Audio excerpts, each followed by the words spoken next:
people feel like they have to learn from their own mistakes, and that's something I wish I'd learned earlier in my journey.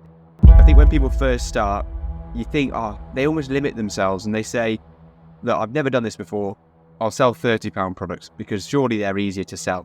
Be very wary if you think you know what the market wants before you've tested what the market wants. So that was the reason for the failure. And I went through that. I wish I'd known this. What's sad is most of the time as small business owners, as entrepreneurs, we end up just writing off the business model. That's something I wish I'd known before I'd started, Lewis. If I'd had that different frame of mind before I'd gone into my business venture, everything would have turned out differently. I'm keen to share these lessons with you today just so that they weren't in vain.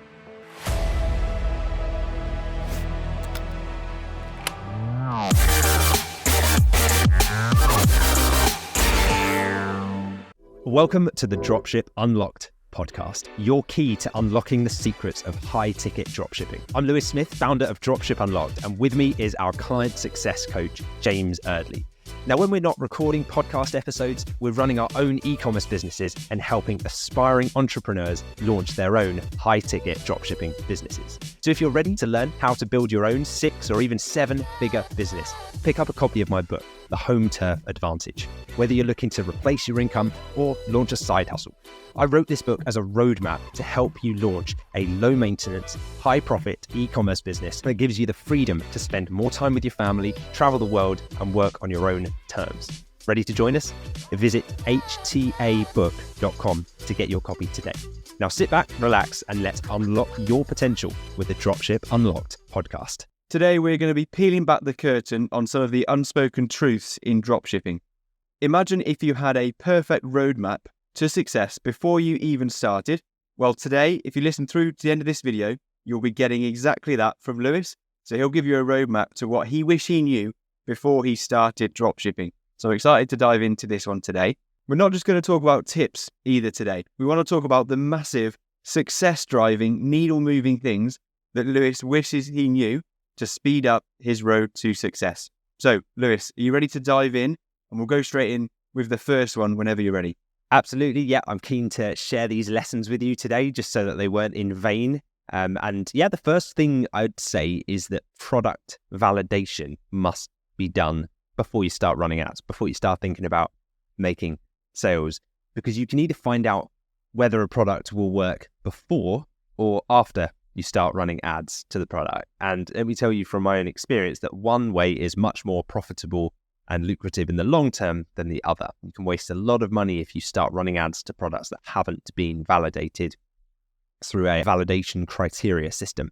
So go through niche validation before you set up your ad campaigns. We have so many people who have come up to me after listening to the podcast and they've said that they aren't ready to jump in yet as they've already picked their product and they just want to get that off the ground first. And once that happens, then they'll come to us and begin working with us at Dropship Unlock.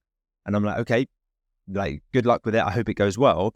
But 99% of the time I get a message, 2-3 months later where I kind of follow up and we'll say how did it go? Are you ready to go yet? And they'll say, no, it didn't quite work out. I kind of threw in the towel, gave up with that.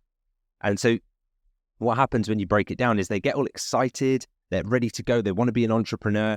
They know e-commerce dropshipping is the way they want to do it. They've built a great site. They're ready to launch. They're all amped up, ready to go.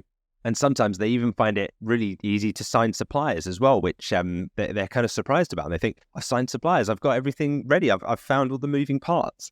But when it comes time to run ads, which maybe is like a month in or 2 months in, they start spending and they watch their ad account start to spend, whether it's Google ads or Facebook ads or TikTok ads or whatever ad platform, and it's spending and they just can't make any sales.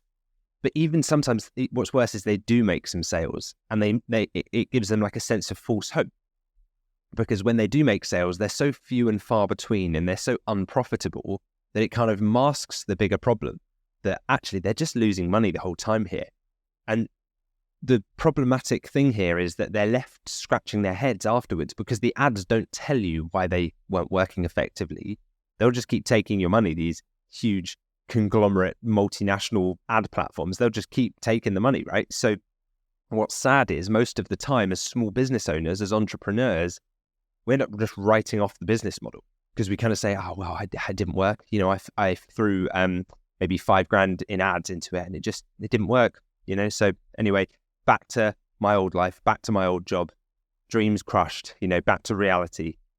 But it could have been so different for them, because if at that moment where they were considering seeking support, they'd acted and they'd realized that actually maybe there's a few things here that I'm not aware of yet before I become wedded and fixated on a specific product or type of niche that I want to sell in.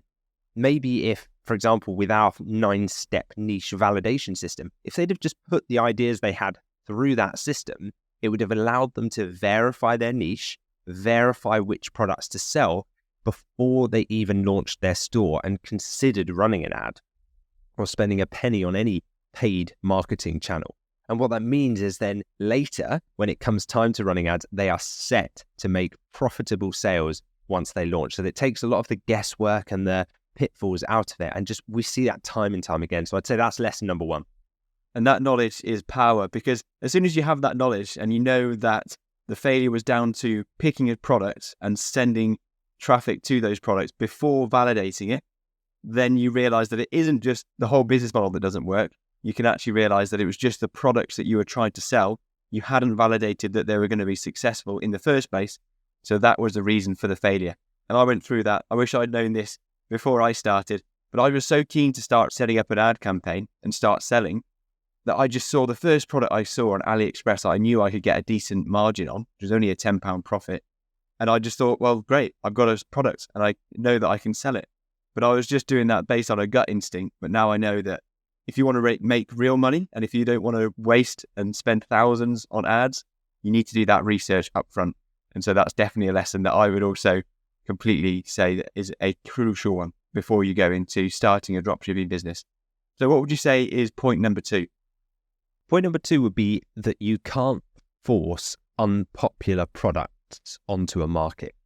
Even if you invest heavily in ads, you can't out marketing spend your way from a bad product or an unpopular product. I mean, you can, but it will be extremely expensive and very, very difficult to make profitable. You could probably pour millions of pounds into it and eventually something will stick and someone will buy, but it makes it very, very difficult to make a profit. And it's like you're fighting an uphill battle. You might as well go with the path of least resistance and just go with more popular products. You know, there was a story I told on a podcast recently where I was in Brazil and I was at the beach, and there was the guy, you probably heard it. If you haven't, it was a guy coming down the beach with a chest full of ice, and I was thinking, what's he got in there? He was like wheeling it along, and it was full of beers and cold soft drinks and ice water and stuff like that. Perfect. Dehydrated beach sunbathers, like that's exactly what they wanted. The product was in demand. He wasn't fighting an uphill battle. And I gave the example of, imagine if he'd pulled up and said, right, I've got like woolly thermal scarves and gloves and hats here, you know, like winter hats. He's not going to be getting people surrounding him, paying him money. He's trying to force unpopular products on a market. He could have a megaphone and be shouting about those hats. Doesn't matter how loud he shouts. He's not going to create that demand, is he? Or if he is, he's got a really big job on his hand because it's just not the market for it. And so sometimes the way that this materializes or manifests in a business like this, in an e-commerce business, dropshipping store, is that we'll sign a supplier on one of our stores and we'll start running ads to it. And I'll be like, it's going to crush it. It's going to do so well, this supplier. I can tell they're just going to nail it, you know. And then you set it live and it's just crickets. It's like no one buys. And it just, they just sit there on the shelf, on the metaphorical shelves. And it's really difficult because we then signed a different supplier and I'm like, okay, yeah, that's another supplier. I don't think they're going to do that well, but sign them. Let's get the products uploaded. And then suddenly it's like, bam, bam, bam, 3-4 products of those suppliers being sold per day. And I never saw it coming. And it's because I had a subconscious bias that I believed that the other brand was going to be more popular, but for some reason it wasn't. And so be very wary if you think you know what the market wants before you've tested what the market wants. There's no difference in strategy. It's just that the second supplier's products were popular. So 2 or 3 sales per day. Well, if those are high ticket sales at £150 profit per sale, per item, per sale, that might be £600 in profit per day, you know, to forward 4 quick emails from your phone. all because you gave the market what they wanted and you lent into what they wanted and said, yep, I'm happy to provide the market with what they demand, rather than trying to force this other thing that I'm passionate about that I think will work onto the market by just pouring ads. Data and the market will tell you what you should have known before. It will tell you what products will sell. It will tell you what you should be focusing on, which suppliers are popular.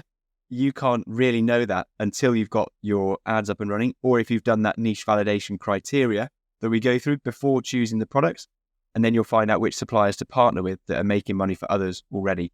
So that's a key one. Again, a lesson I wish I knew. It's so easy to get emotionally attached to the products that you're selling. I think that's a problem that a lot of people encounter, is that they're confident that they love that product, and so surely thousands of other people will love that product. It's funny to look back at now, but I thought I was selling some elasticated shoelaces from AliExpress to the US market. And I thought, that's going to save everyone 10 seconds when they go to put their shoes on. This is a huge, brilliant idea that everyone's going to want to be able to put their shoes on with an elasticated clip, not have to tie their laces, and I'm going to be selling in millions. But soon realized, you run a few Facebook ads to them, it doesn't work. The product just wasn't in demand. People didn't want it. So I needed to look at that, realize that the product isn't in demand, and switch. And then don't try and force. I could have tried force more and more marketing spend, but you can't do that. The market will tell you which products are in demand. So you need to start selling those products. So Lewis, number 3 on the list of things you wish you knew before you started dropshipping. Yeah, the third would be that supplier quality is really crucial to your success. I mean, the success of your business is very, very closely tied to the quality of your suppliers. We see it time and time again with the members in our community that people are going to ultimately experience the products that you sell. I think sometimes we forget that as online business owners and e-commerce. We feel like the moment that the sale comes in, our job is done as an e-commerce owner. And it's like at that point, that's it. That's the last we'll ever hear. But remember, that product then gets dispatched and delivered to someone's house, and they are then the person looking at it and experiencing it and using it. And so Becky and I, a few months back, we bought a new bed and we needed a new mattress. And so we were looking around, and there obviously there's so many mattress options to choose from out there. But we decided on a fairly premium brand that you've probably seen advertised on like the London Underground, called Emma mattresses. Now they're really well marketed, right? Now these aren't cheap mattresses. I'd say they're fairly premium level mattresses, especially for like a super king size one. It's about £600, I think. But for us, the stage that we're at in our lives at the moment, with 2 young kids right now, both under 3, a 1-year-old and a 2-year-old, sleep is possibly the most important thing that we could be investing right now back into our own mental health and sanity. So especially running 2 businesses, and like trying to do that is tough. Trying to do that with no sleep or with very poor quality sleep is near on impossible. So whilst I could have probably gone to Amazon, gone to Wayfair or something, picked up a really cheap Super King mattress on eBay for 150 quid, something like that, I would have never had the same level of incredible quality sleep that I now get. So I'm really happy that I made that purchase. But the question is, would I be talking about a cheap brand like I am now about the Emma Mattress Company on our podcast in front of hundreds of thousands of listeners? Probably not, right? All because of the quality of the product and the quality of the supplier. A great quality product means customers will be extremely happy with their purchase when they receive it, and likely they'll tell others, like I am to you right now. For your exclusive discount on Emma Mattresses, use code NAPLIKE. I'm only joking. There's no discount code. There's no partner with Emma Mattresses. But Emma Mattresses, if you are listening, this is your chance to step up to the plate and sponsor this podcast. If there is someone listening, I certainly would sign up after that great testimonial you've given for them. But yeah, let's see. We'll keep the inbox open for that one. But it's a great point. I think as I went on more and more with running e-commerce businesses, I realized how closely tied that supplier quality is to the business quality. Not just from the popularity of the product standpoint that we've touched on, but also from the customer experience. Our suppliers will do a bit of a heavy lift with some of the sales that we send through, because they'll organize a delivery. They'll make sure the product quality is good as well. So we need them to be on board with us. They need to look after our customers. So if you're working with high quality suppliers, you'll have no issues. Great products, great quality, good delivery time, and they'll look after you if there's any issues as well. If you've got poor quality suppliers, that will reflect on your business. So it is important to get signed up with high quality, reputable suppliers. So, Lewis, now on to the fourth thing that you wish you knew before you started. Yeah, well, the fourth thing would be that sales come from real people, real human beings. Your customers are real human beings who need a good experience. So we talked about the quality of the product, but what about the buying experience? I remember at the beginning of my journey back in 2017, when I first started with dropshipping, I didn't make the connection that the numbers I was seeing on the screen were real people in front of their laptops or phones or computers logging onto my first store. And the people that I saw as these analytic numbers popping up on the screen, I just saw as visitors. I thought they were just metrics, just statistics, right? But then one customer called us up. And I say us, at the time, it was just me, right? There was no VA, there was no customer support team. It was just me. So I answered the phone and I was a little nervous and I was like, hello, how can I help? And I realized that actually this customer was really friendly. They weren't expecting me to be some specialist in the niche that I was in. It was fine. I just acted confidently and just, if I didn't have the answer, I think I would have just said, I'll see if I can figure out the answer for you. Let me get back to you. At which point I would have called the supplier to get the answer, or maybe, emailed the supplier and got back to them via email the next day or something. What I didn't realize was that customer wasn't looking for the best price. They weren't bargain hunting. There are some customers out there who will do that. They're just looking for price. They don't care about anything else.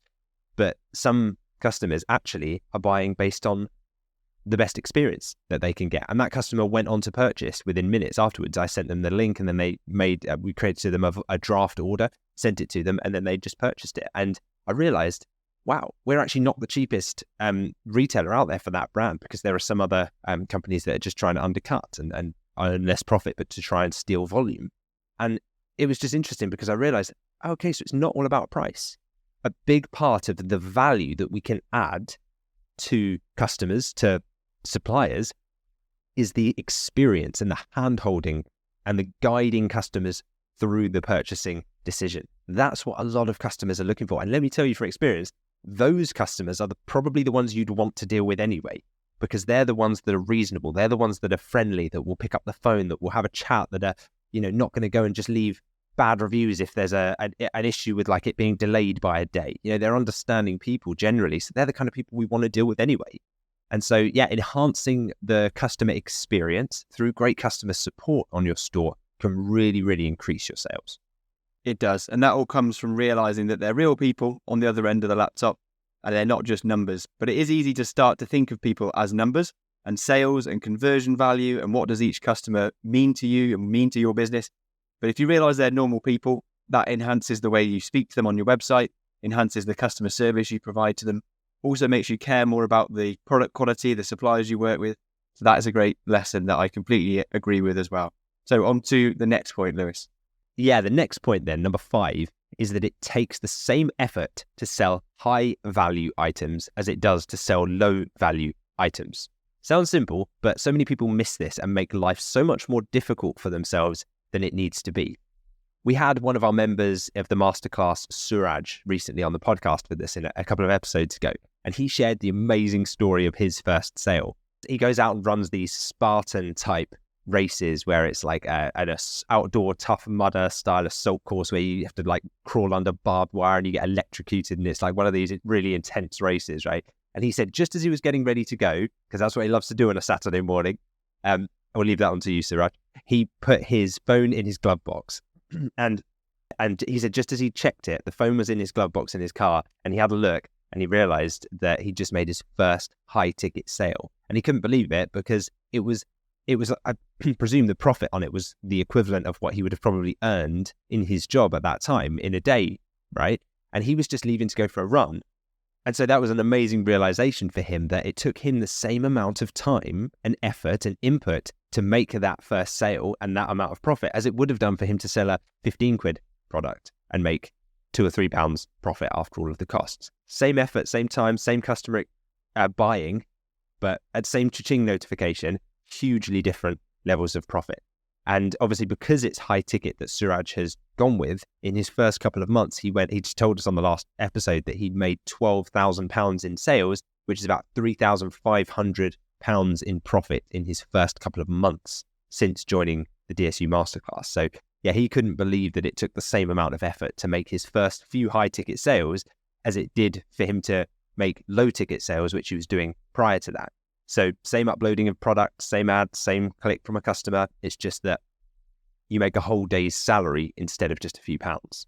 So I guess the question is, you ask yourself, if you look down now, check your phone and have a look at it, and you say you saw one notification just pop up from the top of the phone as they do, would you rather that notification be for an item that was £16? Or would you rather it be for one that was £1,600? Because you don't have to do anything differently. You get to make that decision. Either way, all you're doing is looking down at your phone and then forwarding an email onto a supplier. Yeah, same. And I learned that lesson as well by doing both low ticket and high ticket. It's the exact same effort to sell a high ticket product as it is to sell a low ticket product. And it's almost intimidating. I think when people first start, you think, they almost limit themselves and they say, look, I've never done this before. I'll sell £30 products because surely they're easier to sell. And they're almost intimidated by seeing a £1,500 product and thinking, I can't sell that in my first business. But I wish I'd known this before I'd started as well, because I went down that route of selling cheap products. And the numbers are not on your side. You have to be really shrewd with the investment that you're making to sell products at a low price. Whereas when you get onto the high ticket items, the numbers are very much on your side. And it's the same effort to sell a £1,500 product as it is a £15 product. So I completely agree with that point as well, Lewis.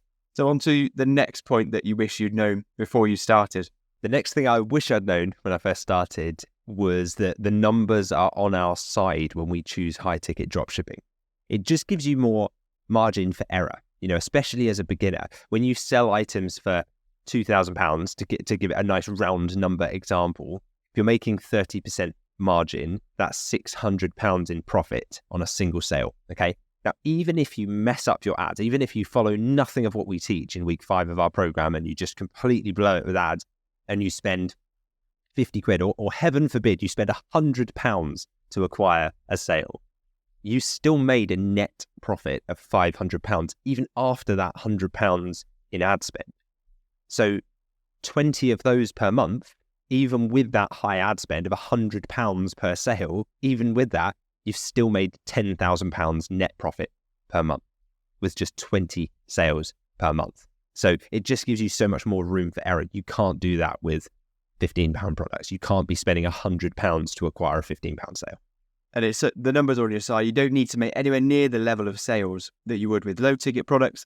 And when you're making less sales to make the same amount of profit, that's less admin, less headaches for you, less customers to work with. So it makes so much sense. And the numbers are on your side. So it has to be high ticket dropshipping when you're going to get started. And I do the exact same. Again, now if I was to restart, it would be straight to high ticket dropshipping. No dabbling with a low ticket store. On to the next point, Lewis. The next is to understand that growth takes time. This idea of instant riches, it's unrealistic. Everybody knows it's unrealistic. But I think for some people, they just hold on to this hope that, don't know, maybe I'll strike gold and I'll just win that lottery ticket and that'll be it. I won't need to do anything.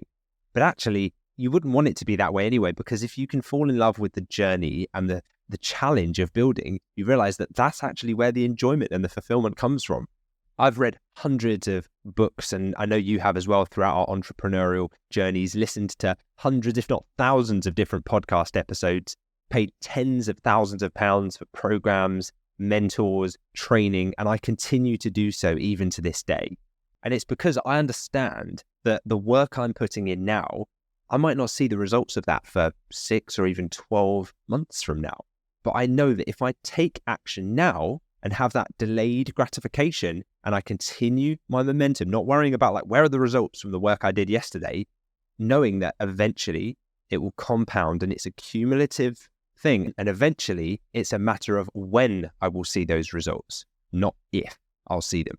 And I was thinking about this one before we started recording this episode, and I wrote it down because I wanted to kind of capture the essence of what we're referring to here.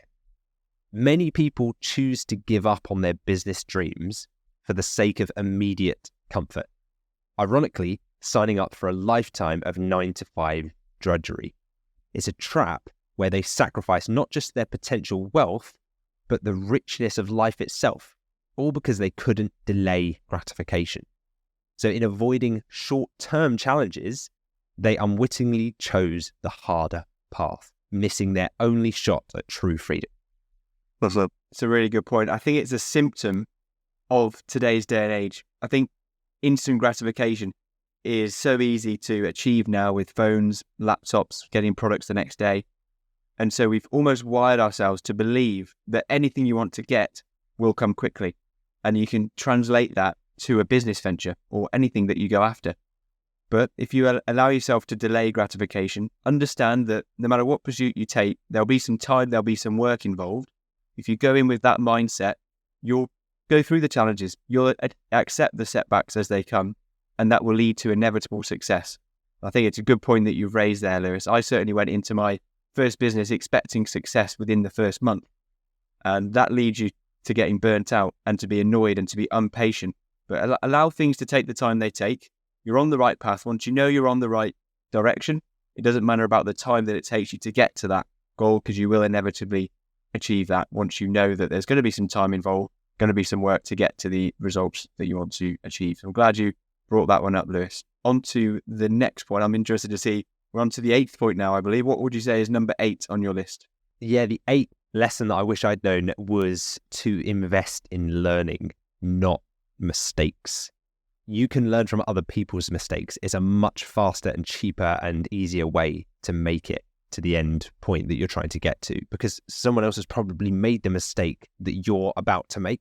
So if you can navigate the path of least resistance and avoid the pitfalls that someone else who came before you, who's achieved what you want to achieve, has laid out and helped prevent you from falling into, then that has to be the less costly way of doing it, right? So invest in training rather than learning from just pouring money into costly mistakes. I think sometimes people feel like they have to learn from their own mistakes, and that's something I wish I'd learned earlier in my journey. There are so many nuggets of information that have come from people that I have met within training programs or at events or at masterminds or inside paid communities.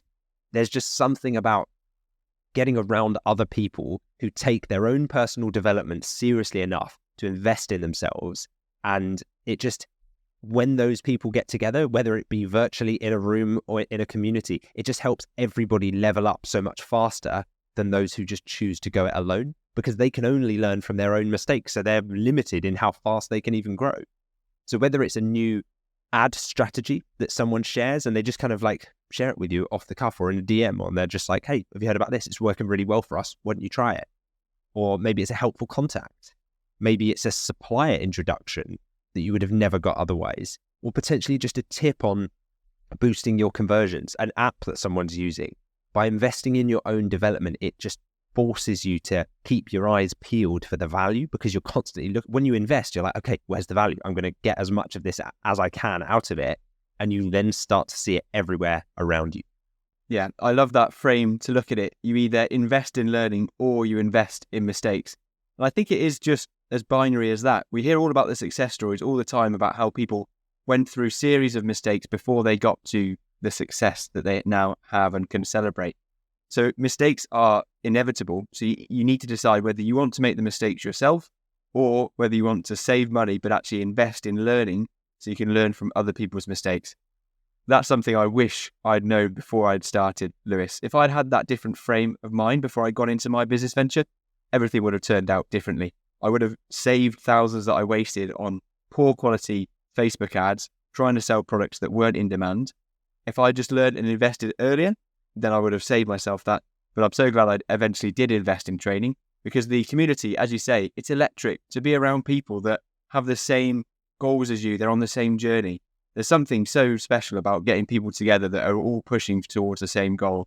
And I think everyone is much more successful because of it. So now, Lewis, on to the final point, number 9. And I think you saved the best till last. So what do you think is the 9th thing that you wish you knew before you started? Eventually, there comes a point where you just have to do something about it. You know, action as you go through your journey with the right strategy is going to be the best teacher. Your own action. It's better than any content that you could find, because taking action, it provides you with so many intricate learning experiences as you go, because you have to navigate each of the steps in order to keep taking action towards the end result. Someone could keep explaining to me how to ride a bike, And if I've never ridden a bike before and I just keep thinking, okay, I've got it all in my head, I'm going to get on and start pedaling and grab the handlebars and then brake when I need to stop, and all that theory, it's spinning around in my head. But if I never get on the bike and never start pedaling, I'm never going to be able to do it. That's the only way I'm going to learn. It's very difficult to just conceptualize the whole thing to the point of like completion, but never take the first step towards actually doing it. So sometimes we just have to step out of our comfort zone and take action. One thing that we hear time and time again from people joining us at Dropship Unlocked is they'll say, I've just joined, I've done months and months and months of research, but I don't know what the first step to take is.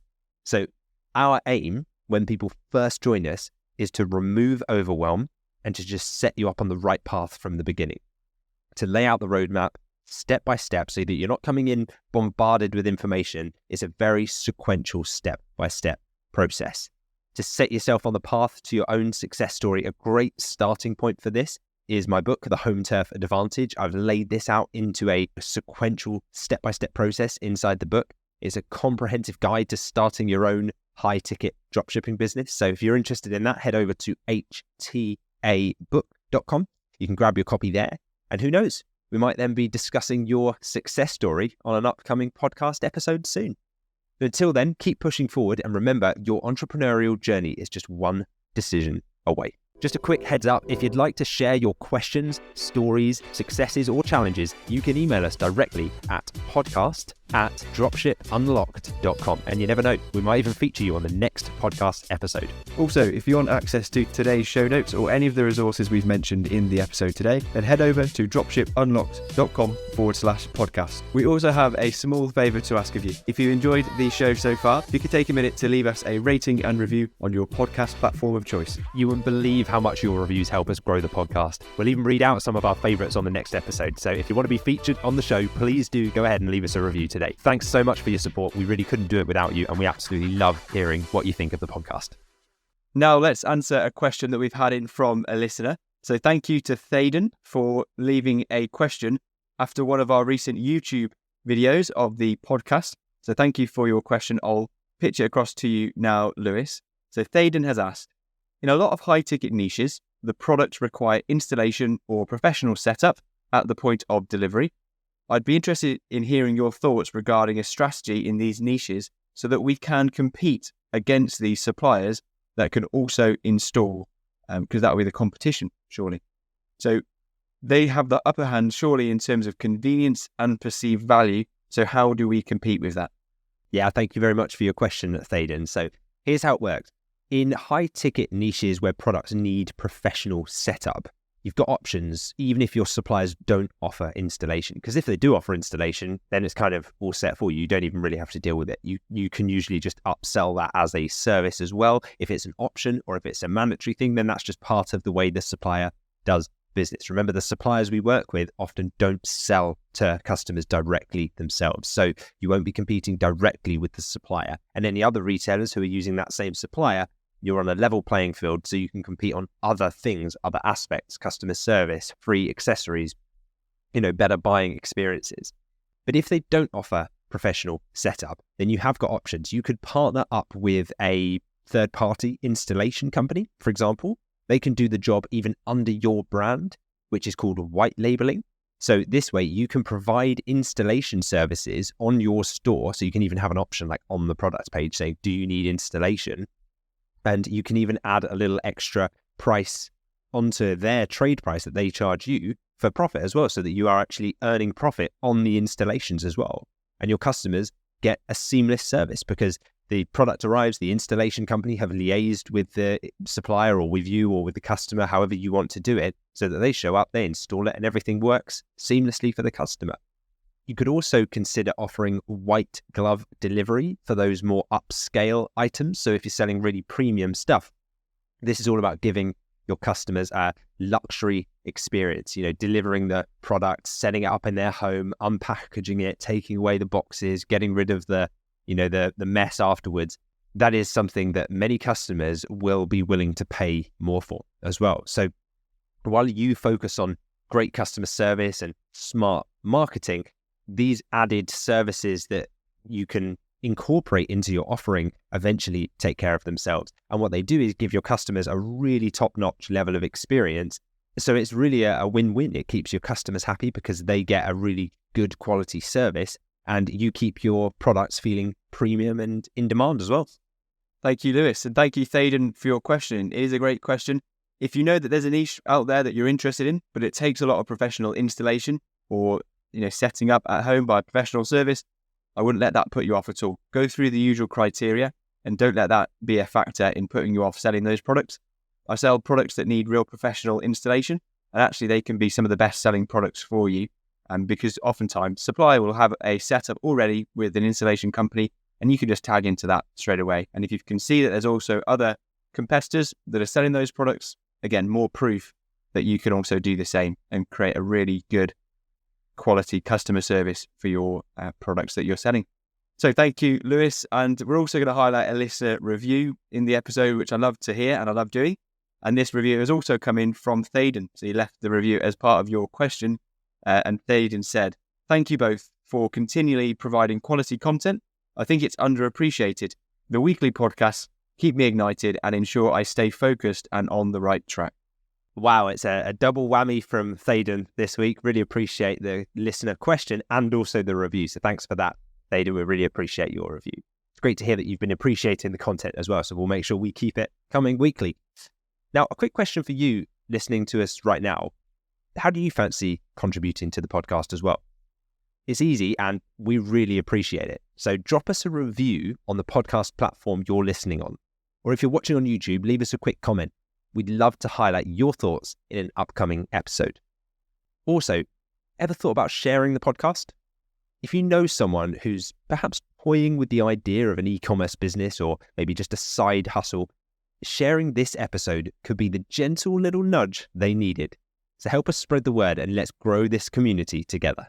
Thanks for joining us on this episode of the Dropship Unlocked podcast. We hope you found the discussion both inspiring and entertaining. If you're ready to begin your own high-ticket dropshipping journey, then here's what to do next. I've taken all of the years of my own experience, both in running my e-commerce businesses and teaching hundreds of others how to do the same, and I've condensed it all into my book, The Home Turf Advantage. It's your comprehensive guide designed to help you create your own e-commerce business. And you can grab your copy today at htabook.com.